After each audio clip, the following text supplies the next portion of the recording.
అంటే ఇది చేసిన తర్వాత అనిపించిందా ఇంతకుముందు మనకు వచ్చిన క్యారెక్టర్స్లో ఏమన్నా అంటే అప్పుడు రాజశేఖర్ గారు అంటే వాళ్ళు ఏదోటి చెప్తే మీరు మీ రిక్వైర్మెంట్ బట్టి కూడా వాళ్ళు యాడ్ చేసుకోవడానికి యాడప్స్ అన్నీ ఉంటాయి కదా. మాకు ఎప్పుడో చిరంజీవి గారి సినిమాలో ఒకసారి వినిపించింది, అలాగే బాలకృష్ణ గారు బోయపాటి గారి సినిమాలో ఒకసారి వినిపించింది. మాకు అనిపించింది చేసుంటే బాగుండేది కదా, రాజశేఖర్ గారు మనం మిస్ అవుతున్నాం అనే ఫీలింగ్ ఉండేది మాకు కూడా ఎప్పుడు.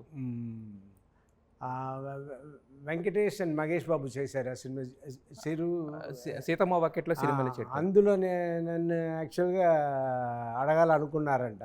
ఓకే. ఆ డైరెక్టరు తర్వాత చెప్పారు అది ఎప్పుడు నవ్వుతూ ఉన్న క్యారెక్టరు ప్రకాష్ రాజ్ గారి క్యారెక్టరు మీరైతే కరెక్ట్గా ఉంటారని అప్పుడు అనుకున్నాను.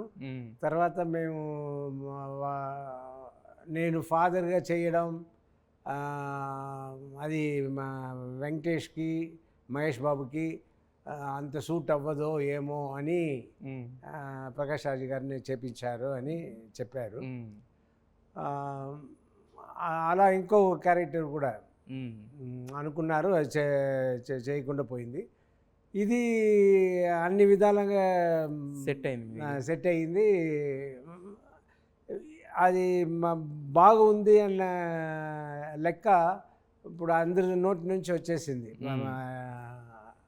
ఈ సినిమాలో పనిచేసిన వాళ్ళందరూ ఈ సినిమాల ఇంతవరకు చూస్తారు కదా, చూసిన వాళ్ళందరూ మీ క్యారెక్టర్ బాగుంది అని అందరు మెచ్చుకుంటున్నారు. So it's nice.